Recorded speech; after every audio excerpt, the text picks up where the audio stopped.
Holy shit, did you see the new cloth and leather armor sets in Shadowlands? Druids and Shamans, rejoice! We have you testing Torghast and it's insane! Check the new class updates, Anima powers, and comment of the day, of course, and on cooldown, your weekly WoW news show. Hello there! We are Marcelian Online and we do class guides and WoW news on a weekly basis, and if you're into that, be sure to drop us a like and maybe throw a comment. Yeah man, it really helps out massively. And now, on with the show. How many times did you say that the R team is carrying World of Warcraft? How many? But no, we do have the utmost respect for the devs, and they are doing their best right now to make Shadowlands the expansion we all want. That aside, the R team delivers what is probably the best looking armor sets in the game so far. Latest build of the alpha brought us some data mining on the Castle Nathria Raid leather and cloth armor sets. Just look at this one. The cloth is heavily based on a Plague Doctor type vibe, and man does it fit the Ventir zone perfectly. The detail put into this is insane. The small oxygen tanks on the mask breathing out a small amount of anima, and you can see the same animation coming out from the bracers and the shoulders. The syringes on the legs filled with anima. I mean, the whole kit is just perfect. But hey, I'm a sucker for Renaissance creepiness, and maybe I'm just too excited for this. You can argue that maybe the bracers and shoulders are a bit bulky for cloth, but that's just the armor applied to human models, and you can be sure that this will look sick as fuck on an undead character. Same fantastic work being done for the leather set as well, and without going too far beyond our WoW boundaries here, Flame did mention in the past that the Ventir zone has a lot of similarities with Bloodborne, the PlayStation game. And this specific armor design looks a lot like the old Hunter set in Bloodborne, doesn't it? I mean, hey, it's still WoW, you will never get that gritty dark look, but the similarities are there. And listen, the sheer fact that this is a trench coat just tickles my nerd senses, as previously the trench coat was only made available to Worgen and Kultiran's heritage sets.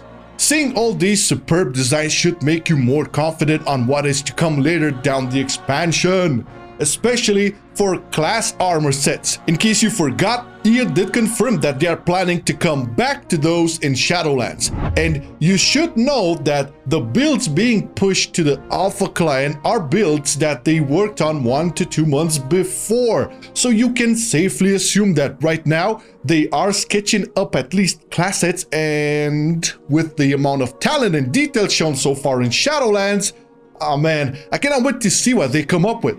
We did a full coverage of what class sets would actually mean in the last On Cooldown episode. You can go and check that out after you finish watching this one, of course. But the main idea here is that with Shadowlands, Blizz is getting the chance to go a bit outside the regular WoW graphical boundaries and explore brand new concepts and ideas, not only for mechanics and lore, but cosmetics, especially for cosmetics. I mean, when was the last time you saw a player with a Plague Doctor mask on, or a player with a tombstone on his back? It's going to be exciting times, and you should definitely let me know how you feel about all this. In the comments. Type it in the comments and get your legend status. This week on Alpha, Torghast just became a whole lot more interesting. Druids and Shamans are now able to enter the tower and play around with the Anima powers. Druid has been addressed a bit in Shadowlands, and mostly balance has seen a shift in playstyle, and Torghast clearly builds on top of that. You can get all sorts of stupid shenanigans clearly concerning Moonfire calling down full moons and shit, but really what's really cool and so druidy that I kind of want something like this to make it into live outside of Torghast is Lykara's Sash. Is that right? Lykara? This casts a specific spell on you when you shapeshift based on the form. Base form gets Bark Skin, Cat form gets Stampeding Roar, Bear gets Frenzy Regen, and Moonkin gets Starfall.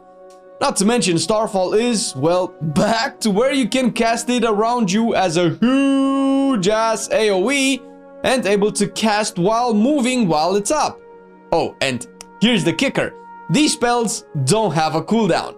And if you guessed, Hey Flame, can I just be Jungle King, Swappo Maniac, Disco Beast? Yes, you can be a Jungle King, Swappo Maniac, Disco Beast. Frenzied Regen doesn't seem to carry on when you shift out of Bear, but everything else does, especially if you play Balance, since you can just go in Cat and Moonkin back and then cast while moving while Stampeding Roar is on you. I mean, do we even need raids and dungeons at this point? This was also the first time we got to check Enhancement as a spec in Alpha here at Marcelian Online, and there is so much more to say about the spec, but we will leave that for our impressions video. Meanwhile, Torghast has had a new room type templates because that's kind of what has been going on with the tower in the last couple of weeks. And if you didn't know already, the tower essentially is a procedural generated content that takes floor pieces from a pool of predetermined templates and smashes them together. That means that you might have seen the first half of floor X in another run, but chances are the second half of the same floor was not the second half of the previous floor you were on previously. Alright. So pieces of floors get put together to make a whole new floor, and in the last few weeks we kept getting new templates with different types of enemies and different types of mechanics, like jumping from platform to platform. And we did test them out this week. Now, back to Enhancement. The spec is a fucking blast to play, okay? Happy now? Listen, it took me a while to freaking sort out all of the keybinds because BFA kind of fucked me up, but for all you trolls out there talking about this spec being a 4-button spec, you are gonna have to play a fucking piano to play Enhancement, which is nice.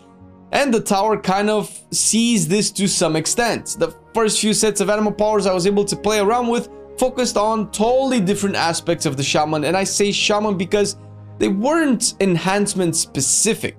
Now, I have to clarify this right now. When you go into the tower and you loot Anima Power Y, the power has an equivalent effect for all specs. So if something affects Lava Lash, chances are that if you swap to Elemental, the same thing affects Lava Burst, and so on. Yet the majority of the powers I got didn't even affect Enhancement specific abilities, because in all honesty, the Enhancement specific abilities were less than half of the buttons on my bar. Totems, baby! Totems everywhere. There is a possible build right now that I will talk about to show you guys what the tower is like, and that build is the totem build. Chances are I didn't loot all of the totem powers available, but a few key ones I did get, and one of them was energetic totems, giving you 40% damage and healing boost per totem out. I mean like, wow, what? Totemic Calling, now this is a stupid one. Dropping a totem drops another random totem that can be from any spec. So yeah, you can surprise drop some spirit links that are turbo bad, but some ancestral protection totems as well. And the icing on the cake, although not the last on the list, is Totemic Warrior. Makes you get 5 seconds of Bloodlust whenever you drop a totem with no sated debuff. And Wind Fury Totem is a totem you can spam because the rest have cooldowns, and boom! Perma Bloodlust with a crap ton of random totems around you. Isn't life amazing? The point of all of this is to give you an idea of what Torghast will most likely be like in terms of spec gameplay. This is not the only build you can play, and since the powers are always randomized, chances are I might not get this set of boosts anytime soon. But that's what makes it fun. Unpredictably, stupidity with absurd powers that you try to combine into a build that can work. This is one place in WoW where RNG is good. Never thought I'd say those words. And today's comment of the day comes from In Dying Lights, and he said, Where the fuck is Juan looking at? Hey, Obi-Wan. I kinda like Leia, but I have a feeling she's my sister, and that's fucked up. Look inside you, Niño, and you will realize what happens on Tatooine stays on Tatooine. Oh, no tengo dinero, no tengo dinero. Me gustan las chicas. Now there's also a couple of class updates and anima power changes as well, which we'll go through here because, well, there's not many of them, but some of them are quite impactful. And the first thing that we shall talk about is the Word of Glory buff. Yes, the Word of Glory for Paladins did get buff. It's now 220% spell power, up from 200%. And I tested it out on the alpha build, and it sucks. Still, you see, the problem with Word of Glory in alpha right now, and this was fixed in BFA, mind you, is that in order to use that, you need to give up the full value of a Templar's Verdict, 3 holy powers. Now, in order to just be equitable in some sense, the heal must match at least the damage you would do with that Templar's Verdict. And that did happen in BFA. It wasn't like the strongest single target heal, but it was an AoE heal, and you would be more than happy to drop your DPS to push that button and save your team. Right now, it's shit. Okay? There's no more technical feedback. 10% extra healing. I don't think that was the issue. No. You guys are seeing it on the screen as we speak. It's not enough. It's still shit, and you don't accept this trade-off with Word of Glory 100%.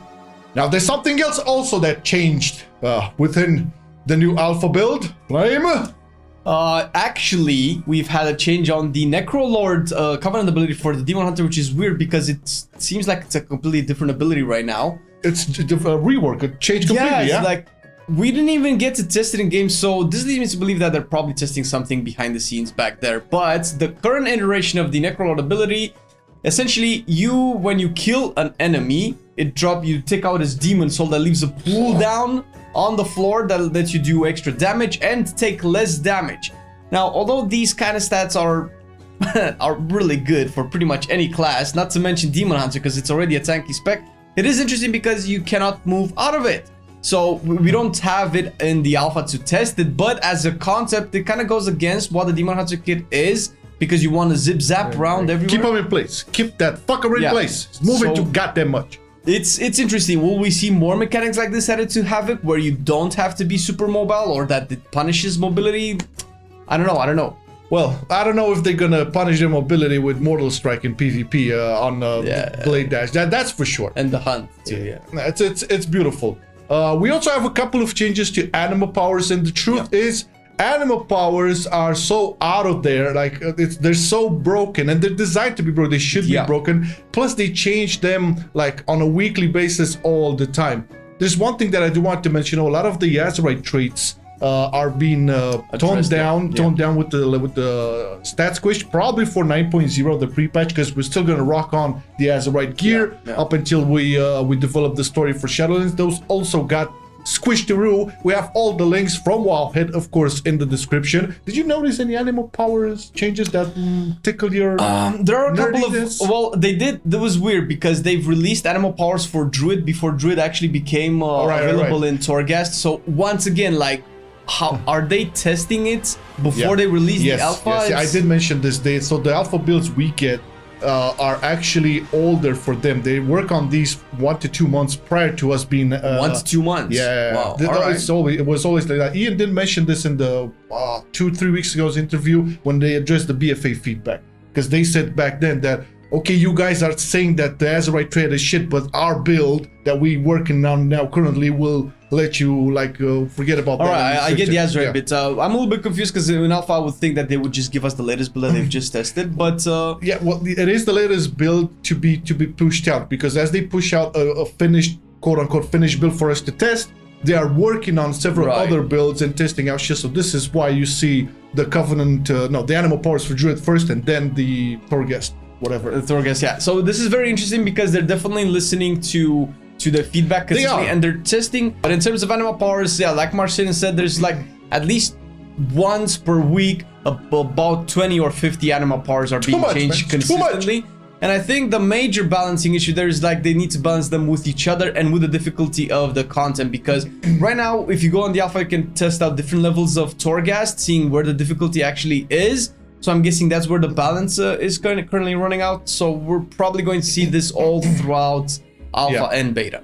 Yeah, and we also like to balance a lot our Patreons. What? That's a segue? Oh my god. Give me an Oscar. Give me an Oscar right now. There you go. Thank you so much, all of you lovely Patreons, for supporting our content really month by month. We do this shit basically for you and all of the viewers. You're supporting 2 8.3 class guides per week. This show right here on cooldown, which is the weekly WoW news show. Oh, yeah. You're also supporting the Shadowlands class overview videos, which come out every Monday. We finished up the Red Paladin overview. Next up is the BM Hunter. Be excited, overview. be excited. That is next Monday as well. On top of the streams. What? Ooh, baby, we stream 5 days a week. Twitch.tv/Marcelian Online. We run keys, raids with you guys, and sometimes you can even decide what you want to see in terms of specs. So that's pretty cool. That usually happens on Saturday, which is tomorrow. Yeah, that's just Saturday is the biggest stream, like 6 to 8 hour stream. Everybody's welcome. Yeah. And big salute to our Twitch subscribers as well, and the viewers that join in and play Dungeons and Raids. You guys Really appreciate are it, guys. legends. And all the links for these on the description. If you want to become a Patreon, link is in the description. If you want to follow us on the Twitch, it's in the description. And also the merchandise, all of the cool designs like this one right here in the description. check this out. Yeah, the J-Lore. And with that, We bid you adieu, everybody. Take care. See you next time. we bid you adieu. Adieu. It's my French, man. What do you want? I never Have a studied great weekend, guys. Bye. Omelette de fromage. Oui, bon. You are,